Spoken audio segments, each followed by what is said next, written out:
Good evening. I'm fine. I hope all of you are well. So thank you for inviting me to participate also this year to the school of Isakla. I hope next year to be in presence with you in Bucharest or in Constanza, like the first or the second edition. Thank you so much for being here. Yeah, can you hear me clearly? Yes, yes. We had some problem of connection due to a storm that damaged some device for transmitting. But I hope you can hear me well, clearly. Yes. And, okay, so I will begin. I will share with you some consideration on the theological attitude of Byzantines toward wars and peace, because it's a topic debated in historiography is whether the Byzantine world had a concept of holy war. This is debated. We can find in literature, for example, in recent studies, a well-known article by Tia Kolbaba, who discussed about the existence of a concept of holy war in Byzantium. And even the Italian historian Antonio Carile wrote an article on the holy war in Romania, meaning the Eastern Empire, Roman Empire. And both Tia Kolbaba and Antonio Carile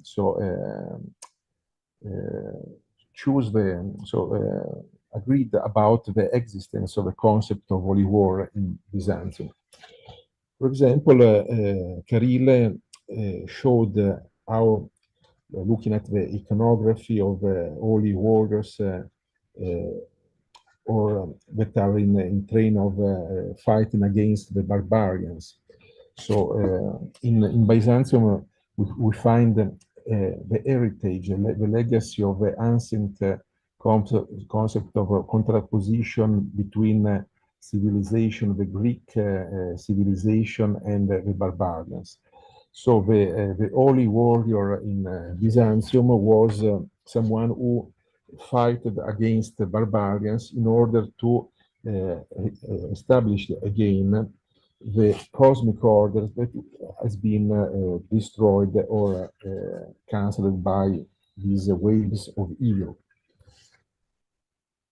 We can find in historical sources many positions presenting war as a necessary evil, since the world is full of barbarian, and his attitude toward evil in mankind set the need for having someone who fight for establishing the good and the cosmic order and the social order, of course.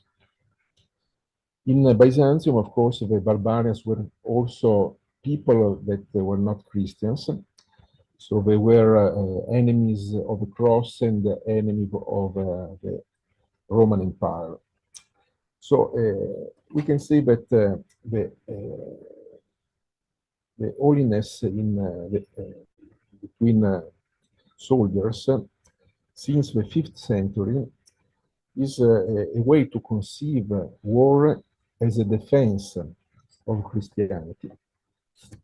And Carile, showing many sources, discussing many evidence from the sources, arrived to also depict, as also Tia Kolbaba did, so the central focus in this conception set in the figure of the emperor, the Roman emperor, as someone who has been set by the divine providence to guard the order, the providential order in history.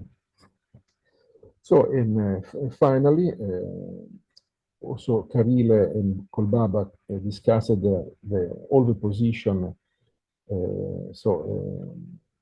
acquired by historiography since their articles. Kirill wrote in 2004, while Tiakul Baba more recently wrote in 2000. Sorry. Tiakul Baba wrote this well-known article in Byzantium in 1998. So both agreed on the existence of a concept of holy war in Byzantium, and listing all the positions who agreed with this concept, both depicted this situation in the Middle Ages, where the free worlds, the free civilization, confronting since the 7th century, that is the Eastern Roman Empire, the Latin world, and Islam. So both these two major historians conclude that we have three different positions that are parallels.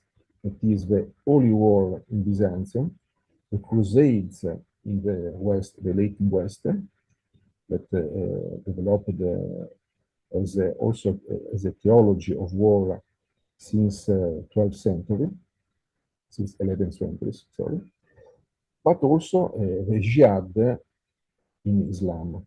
So we have three different concept attitude toward wars, but both are parallel and relies on the conception of the holiness of fighting for establishing, for defending religion, defending piety, and guarding the legacy of tradition.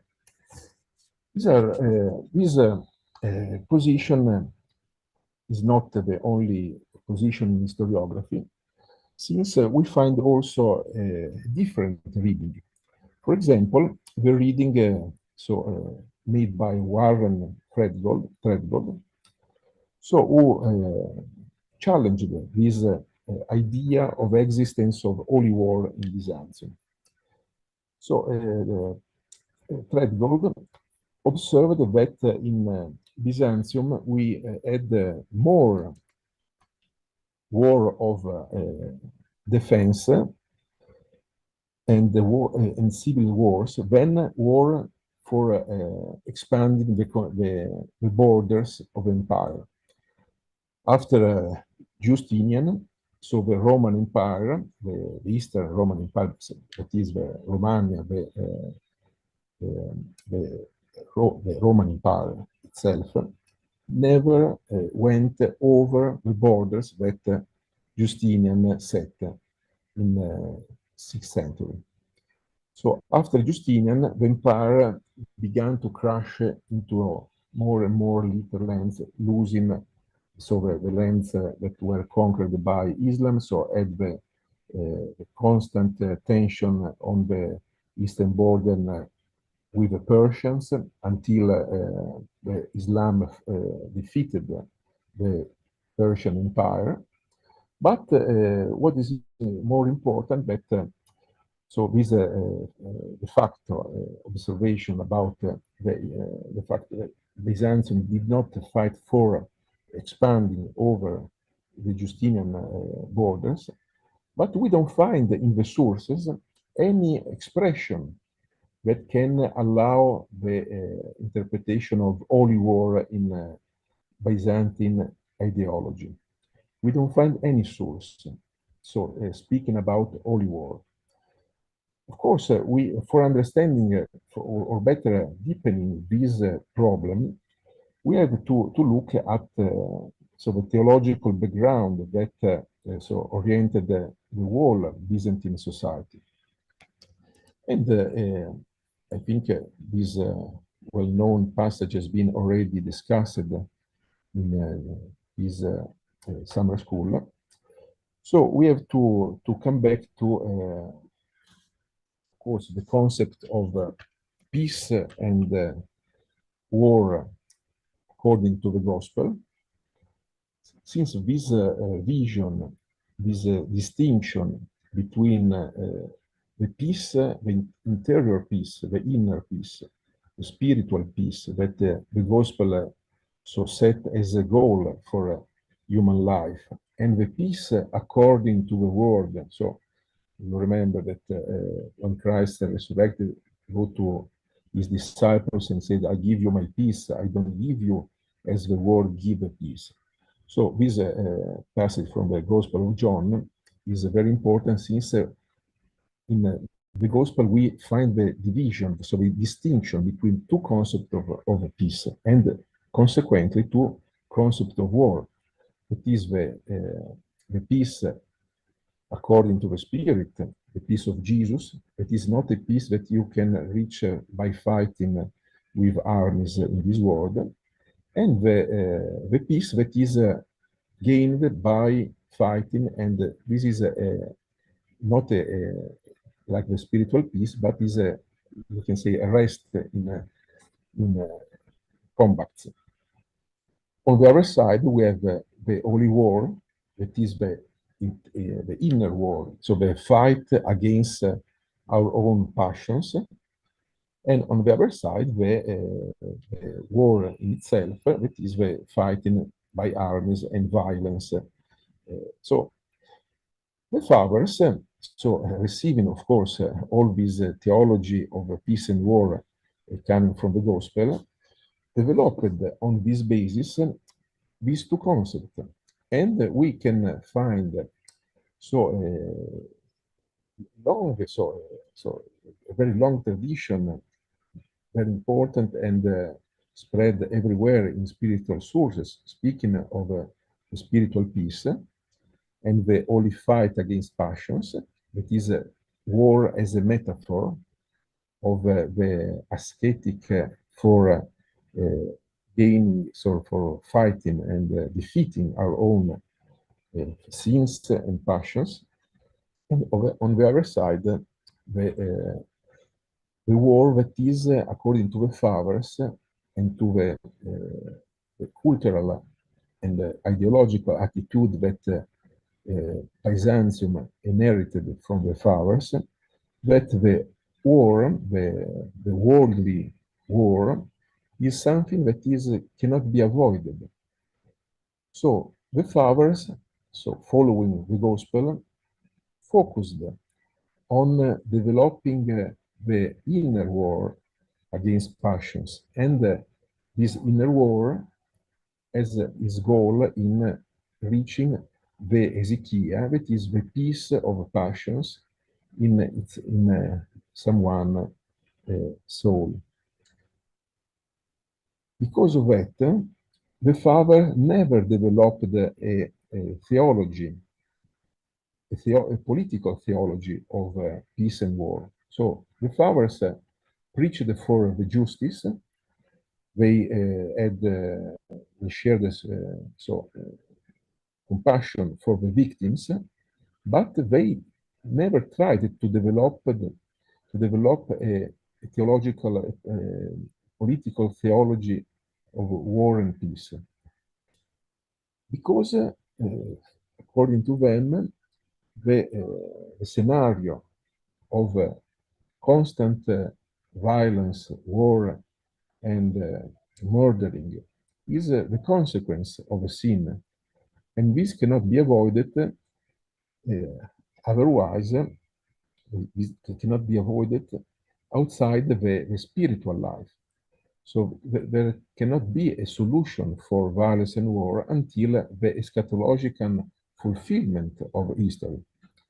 And this position is very important, since the father provided the theological background for the attitude of a Byzantine toward war. So in this sense, we can agree with Treadgold that since the sources never provide such an expression as holy war, and we don't find any man or father of a church or a bishop or a patriarch that shared this idea of holy war and never uses such an expression. So we can So agree more than with Treadwell than with the other scholars that sustain that the attitude of the Byzantine for defending the order from invasions and the barbarian oppression on their borders cannot be considered properly holy war in the sense that Islam and the Crusade shared in more or less in the same centuries. So we have a very, very well-known case when the two ideologies, the ideology of war and the holiness of the holy fighter, conflicted with the patristic vision of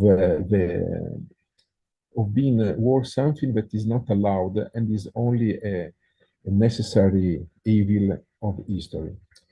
This is the case when the Emperor Nicephorus Phocas requested to the Patriarch of Constantinople to recognize his soldiers that have been killed in action for rejecting the Arabs in Anatolia, fighting for in Asia Minor, in Anatolia. They succeeded to reject the invasion of the Arabs, that were already Muslim at the time. And Nicephorus asked the Patriarch to recognize the holiness, to canonize as holy warriors his soldiers that have been killed during this combat in Anatolia for rejecting the Arabs. So the Patriarch rejected the request of Emperor Nicephorus Phocas. So, quoting the 13th canon of Saint Basil, who is, we can say, is the most important text, the most important patristical text that gave a direction, gave the harmonies, the base of all the thought on wars in the patristic after the 4th century.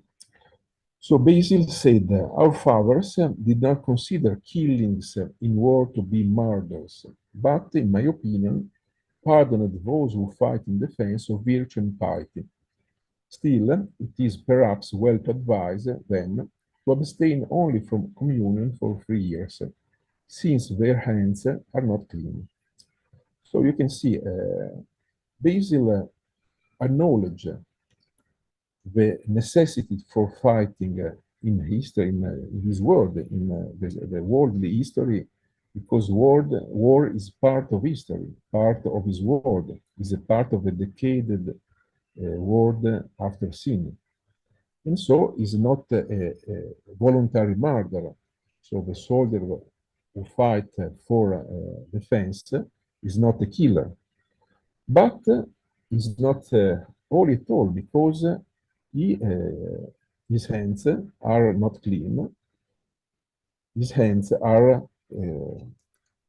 polluted by blood, human blood. So the position of Saint Basil has been covered by the Peter of Constantinople in the years in the 10th century. So for refusing the request of the Emperor Nicephorus Phocas to recognize the holiness of his soldiers. This is perhaps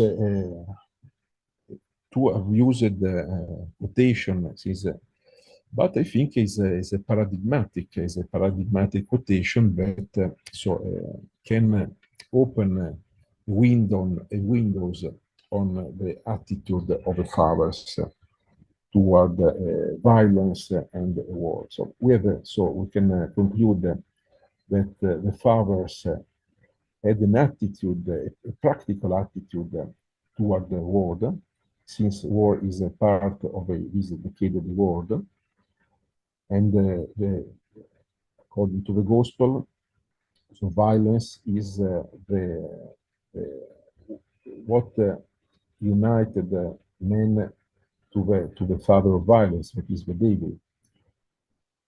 So violence and war are on the side of sin, but the father are also realistic, so we cannot think to find a solution, a political solution to violence and war. So they suggest to leave all these to this decayed world and to look for the inner fighting for peace and Ezekiel. We have another patristical example of a theology of peace in Pseudo-Dionysius the Areopagite. In the 11th chapter of Divine Names, Dionysius presented the name of the concept of peace as a name of war of God. A quote from the translation of Colm Wilbeg. With reverent hymns of peace, we should now sing the praises of God's peace, for it is this which brings all things together. This is what unites everything, begetting and producing the harmonies and the agreement of all things. All things, therefore, long for it, and the manifold and the divided are returned by it into a total unity. Every civil war is changed into a unified household. Sharing in the divine peace, the higher governing powers are drawn to themselves, each other, and to unity, and are at one with the source of peace in all the world. So we have a metaphysical concept of peace. Peace as the harmony of all things. But what is interesting that Dionysius makes a reference to the civil war. Since civil war was on the horizon of the Byzantine experience of war.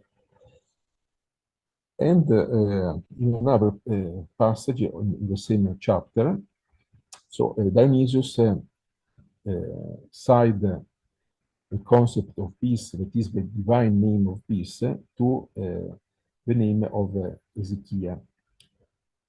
The quality of divine peace and tranquility have the name of ineffable and unmoving in terms of any known procession. This means that the peace of God and the Ezekiel of God is the fact that God, by his operations, his energies, so operating outside himself, but he remains completely in himself while operating his providence in the universe. So, and it's interesting that the concept of peace is sided to the concept of Ezekiel in the text of Dionysius. Tithias irinis ke Ezechias, said the Greek text. And in the follow-up of this spiritual and mystical tradition in the Byzantine world, we find many examples of applying the metaphor of the holy war as a fighting against own passions in asceticism, and so with the goal of reaching Ezekiel. We have, for example, many cases in the Ladder of Paradise by John Climacus, and in all other many other authors of the Hesychast tradition. For example, Isaiah the Anachorete and Philotheos Sinai, and etc. etc. So we can understand that according to the Byzantine theologians, so the inner war is as a ontological fundament. There is a ontological dynamics beyond the concept, the metaphor of holy wars or holy fighting against passion. This is not a violent war. This is not a recurrence of worldly violence, but is something that someone do apply to himself in order to defy the same causes, the same reason that drive the world to worldly violence and external war. So I think, do I have some more time to, or? Okay, I finish here by a little clausula saying that the Byzantine vision of the world, so based is a conception of peace not on a political theology, but on asceticism and on the idea of a Christian peace coming resulting from the gospel. So who is looking for the inner peace, that is the peace with peace coming from Christ, is a peacemaker, like Jesus said in the Beatitudes, the Gospel of Matthew.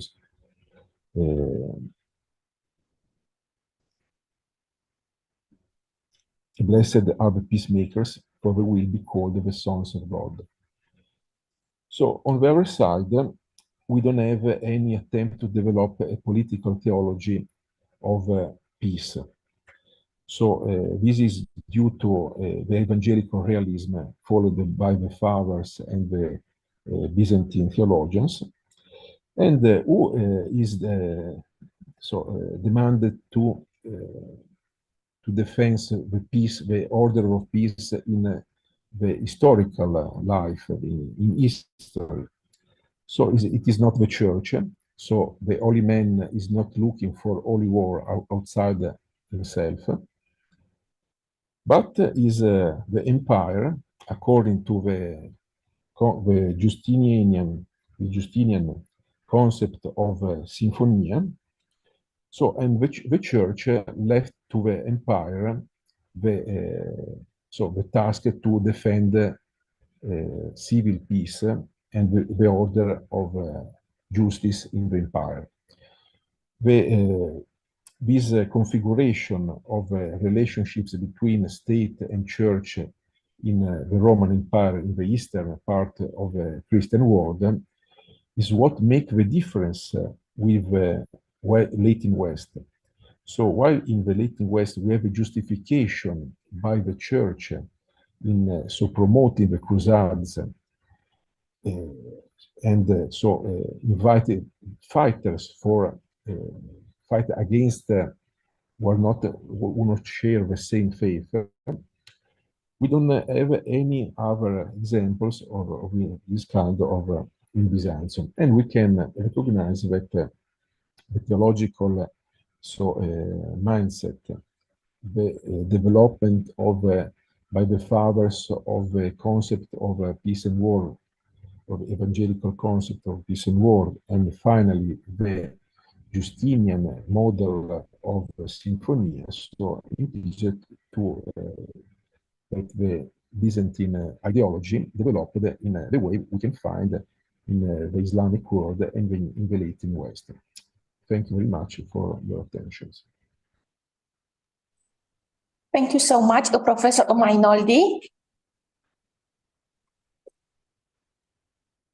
for your wonderful lecture. Now, do you have questions or comments for him?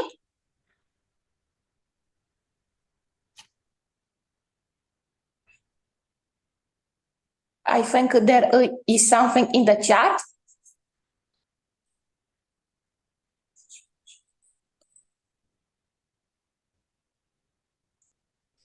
Yes, the classical problem.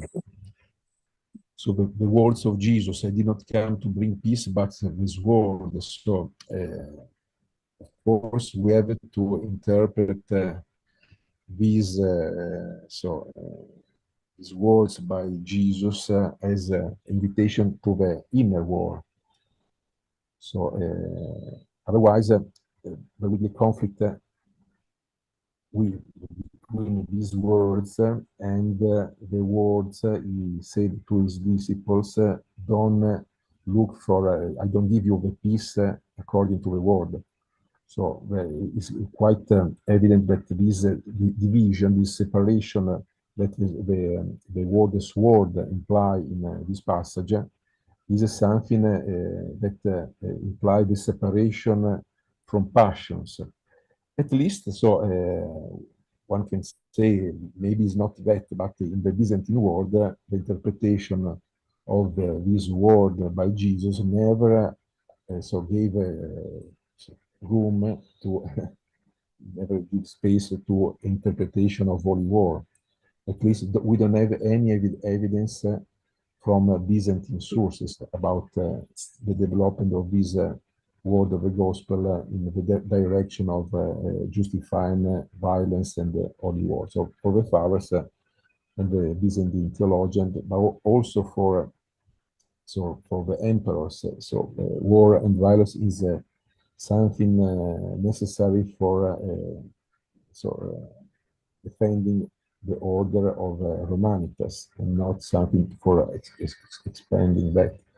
So actually, in the same article, Warren Treadgold showed that the Byzantine fight many civil wars, more than war of expansion. So the problem was the quest for the power, for to reach the order, to maintain the order inside the empire. Thank you for inviting me again. So it was a pleasure to share some discussion with you. And